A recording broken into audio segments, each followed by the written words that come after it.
छात्रों नमस्ते। Online class में आप सभी का स्वागत है। आज अपन कक्षा 8 का पाठ 2 है भूमि, मृदा, जल, प्राकृतिक वनस्पति और वन्य जीवन संसाधन के बारे में पढ़ेंगे। जिसके अंतर्गत सबसे पहले पढ़ते हैं भूमि।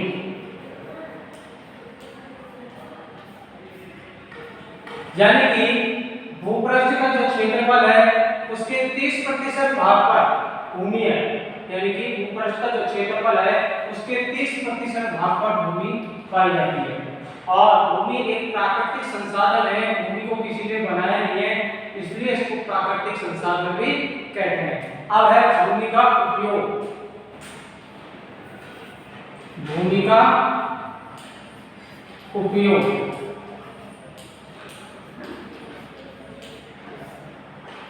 देखिए, भूमि का उपयोग किस काम में करते हैं? भूमि का उपयोग कृषि यानी कि खेती करने में, फसल उगाने में और अपने फल वगैरह आदि उगाने के लिए भूमि में कृषि कार्य किया जाता है। वन उगाने में, खनन,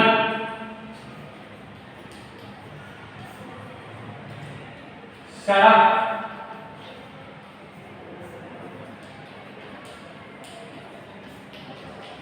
और इमारतें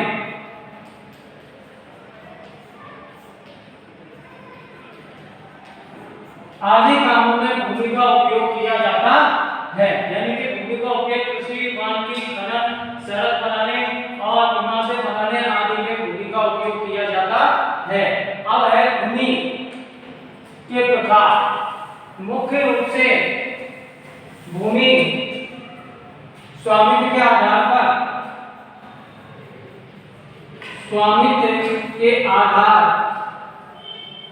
पर भूमि को दो भागों में बांटा गया है। यानी कि स्वामित्व के आधार पर भूमि को दो भागों में बांटा गया है। एक तो निजी भूमि और एक होती है सामुदायिक भूमि।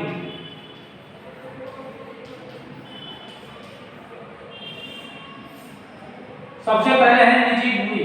निजी भूमि का मतलब होता है कि किसी विशेष एक व्यक्ति का अधिकार होता है, जिस पर व्यक्ति का अधिकार होता है, उसे निजी भूमि बोलते हैं। जिस पर जैसे कोई व्यक्ति है, जैसे हम रहते हैं, वो हमारी क्या होगी? निजी भूमि। हम खेती करते हैं, वो भी क्या होगी? निजी। उस पर किसी दूसरे का अधिकार नहीं है, तो उसको बोलते हैं निजी भूमि। सामुदायिक भूमि, सामुदायिक का मतलब होता है जिस पर पूरे समुदाय का अधिकार रहता है। यानी कि सामुदायिक भूमि वो भूमि होती है जिस पर सभी समुदाय यानी कि सभी लोगों का अधिकार होता है। जैसे चारागाह भूमि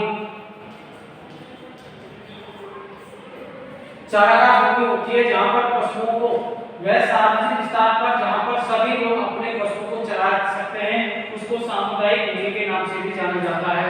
और जैसे बहुत सी जगह सामुदायिक भूमि पर निर्माण भी करवाए जाते हैं, जैसे धर्मशालाएं बनाई जाती है जहां पर सभी लोग आते जाते रहते हैं, अस्पताल होते हैं, वो सारे सामुदायिक भूमि कहलाती है। और ये सारे सामुदायिक भूमि पर ही बनाए जाते हैं। यानी सामुदायिक का मतलब होता है जहां पर सभी लोग आ सकते हैं और जा सकते हैं, वहां पर किसी एक व्यक्ति का अधिकार नहीं होता है, उसको सामुदायिक भूमि कहते हैं। अब इसके बाद में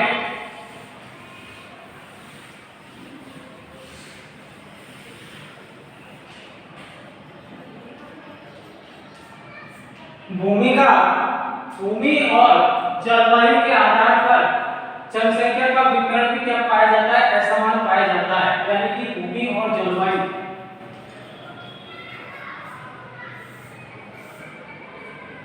जहां पर जिस भूमि अच्छी होती है वहां की जलवायु उपयुक्त होती है, वहां पर जनसंख्या क्या करती है? ज्यादा निवास करती है, यानी कि सघन पाई जाती है। और जहां पर भूमि अच्छी नहीं रहती, उपजाऊ नहीं रहती, जलवायु भी ठीक नहीं होती है, वहां पर जनसंख्या कम निवास करती है। आपने देखा होगा कि नदी घाटियों यानी कि नदियों के तटों पर जनसंख्याएं अधिक निवास करती है और मैदानी क्षेत्रों में भी जनसंख्याएं निवास ज्यादा करती है। उसका कारण क्या है कि वहां पर पानी की पर्याप्त मात्रा होती है, रोजगार लोगों को आसानी से मिल जाता कृषि कार्य के लिए वो भूमि क्या होती है, उपजाऊ होती है। इसलिए नदी घाटियों के तटों पर और मैदानी भागों में जनसंख्या निवास ज्यादा करती है। अब है भूमि का संरक्षण।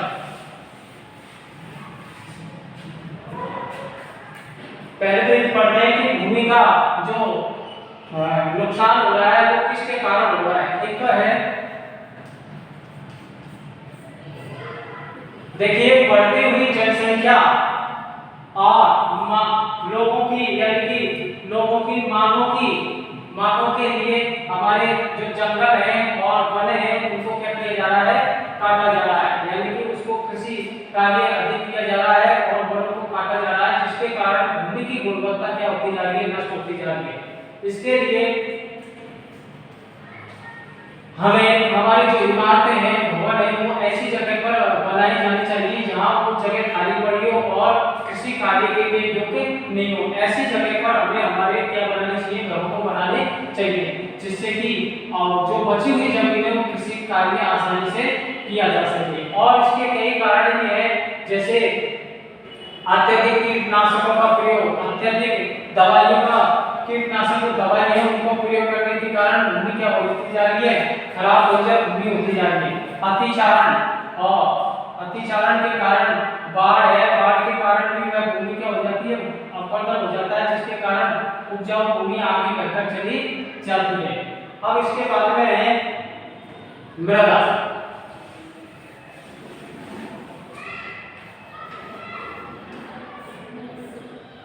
मृदा यानी कि मिट्टी, यानी कि भूपृष्ठ पर दानेदार जो कणों की जो परत होती है उसको मृदा कहते हैं। यानी कि भूपृष्ठ पर दानेदार कणों की परत को क्या कहते हैं, मृदा कहते हैं।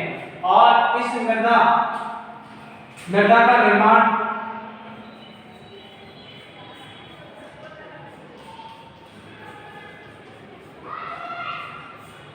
चट्टानों से प्राप्त कणों और जैव पदार्थ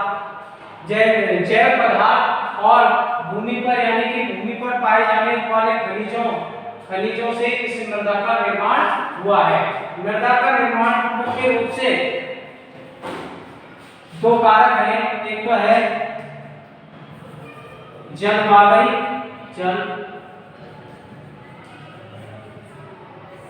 और दूसरा है जनक शैल का समूह। जनक शैल का समूह, ये मुख्य रूप से कारक है मृदा निर्माण में। अब इसके बाद में भारत में पाई जाने वाली मृदा,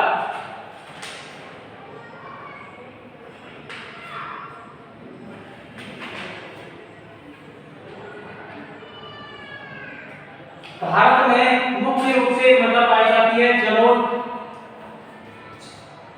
जलोढ़ मिट्टी, काली मिट्टी,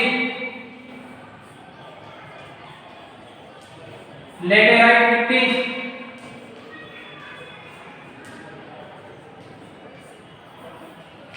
और मरुस्थलीय मिट्टी,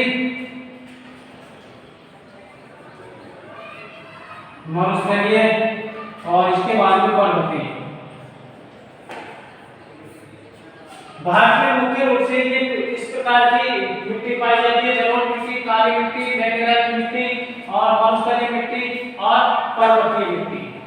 अब इसके बाद में मृदा का निम्नीकरण।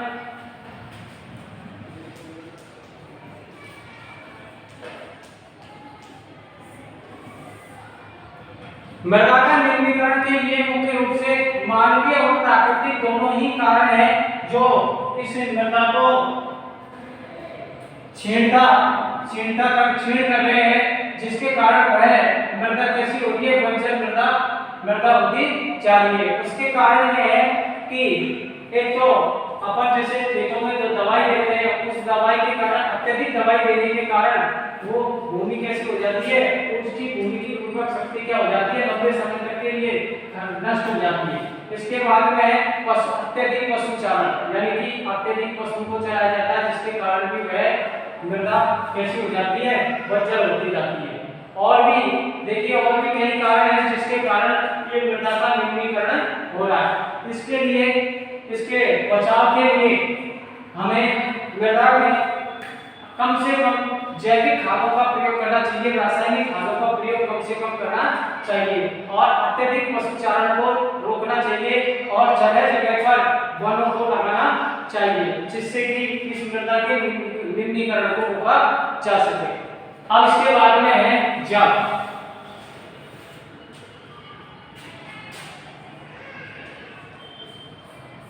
देखिए जल भी हमारी पृथ्वी पर एक बहुत ही महत्वपूर्ण प्राकृतिक साधन है और जल है जो हमारी पृथ्वी पर सीमित मात्रा में है और लगभग 3/4 भाग पर 3/4 पृथ्वी पर 3/4 भाग पर जल पाया जाता है। 3/4 भाग पर जल पाए जाने के कारण भी हमें जल के इस समस्याओं से जूझना पड़ता है। उसका कारण क्या है? उसका कारण है जो अत्यधिक जल है, जो ज्यादा जल है वो महासागरों और सागरों में पाया जाता है जो कि खारा होता है और वो पीने के योग्य नहीं रहता है। पृथ्वी पर लगभग 2% भाग ही जल पीने योग्य होता है जिसके अंतर्गत लवणीय अलवणीय जल पाया जाता है जिसमें लवण नहीं होते हैं।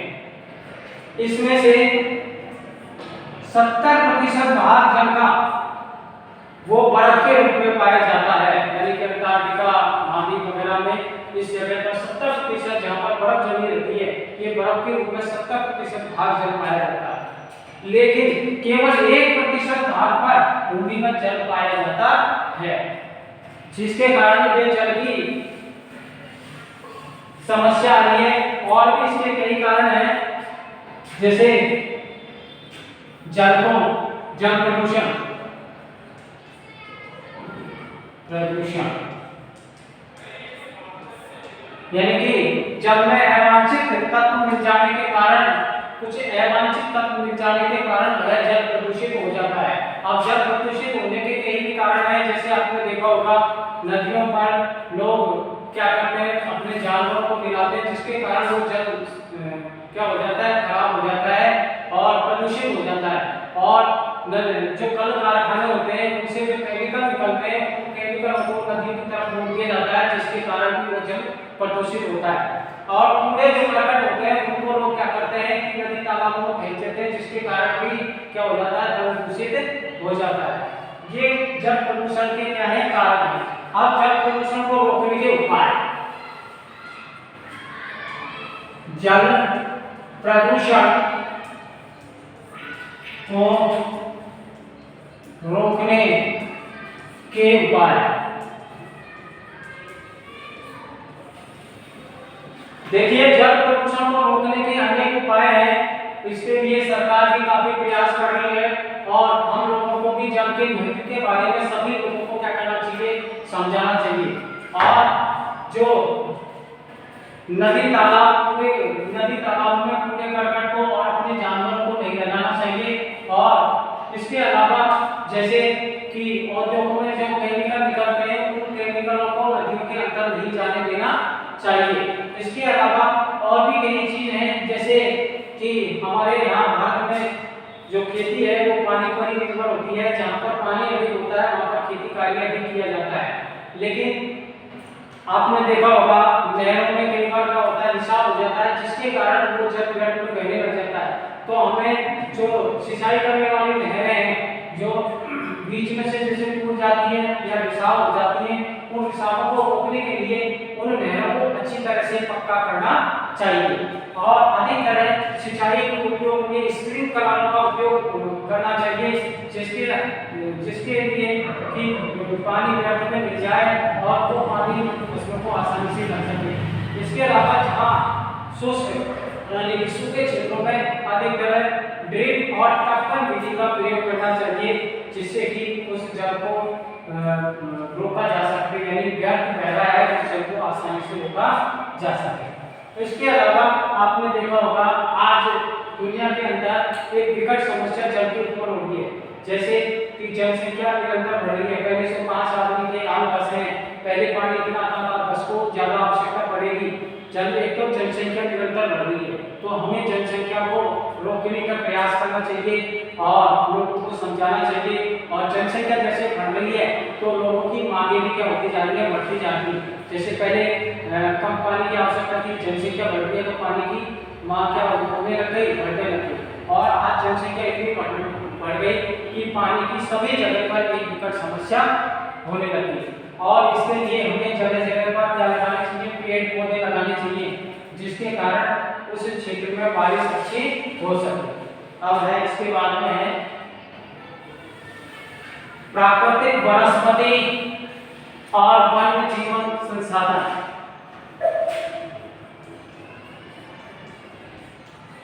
प्राकृतिक वनस्पति और वन्य जीवन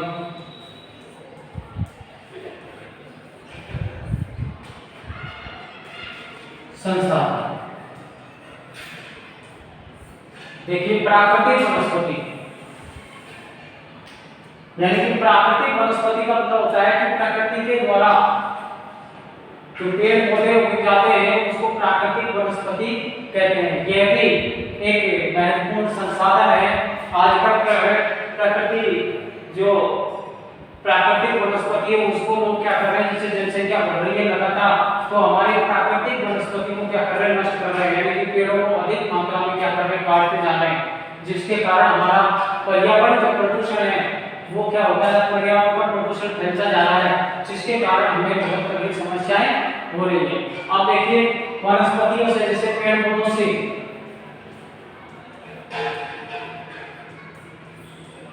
पौधों से हमें सांस लेने के लिए शुद्ध क्या मिलती है, ऑक्सीजन मिलती है।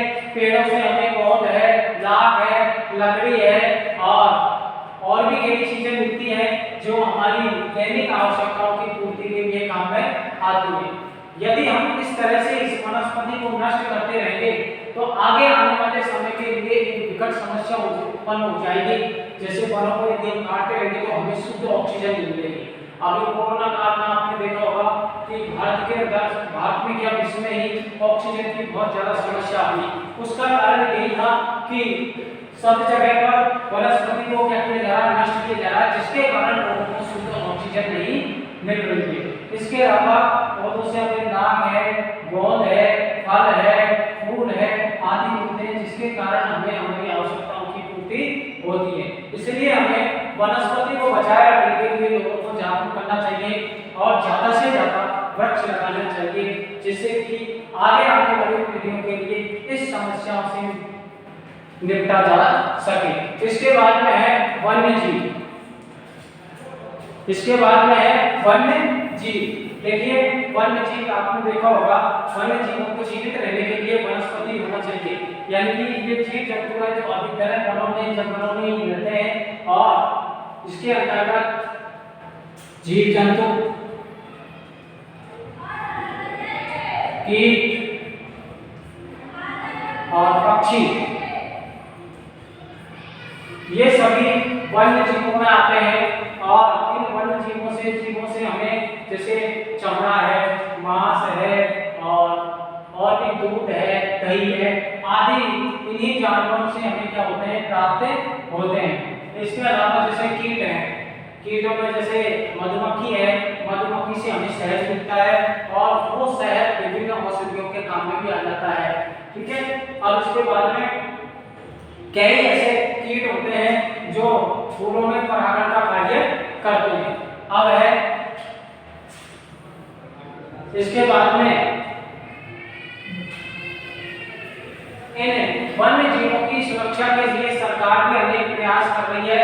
इसके लिए जगह जगह राष्ट्रीय उद्यान बनाए जा रहे हैं, जहाँ पर इन जीव जंतु को सुरक्षित रखा जा सके। उनके लिए पानी की व्यवस्था भी की जा रही है और भोजन की व्यवस्था भी की जा रही है कि ये वन्य जीव भी हमारी एक तरह से धरोहर है, जिसको देखने के लिए विदेशी लोग भारत के अंतर्गत आते हैं।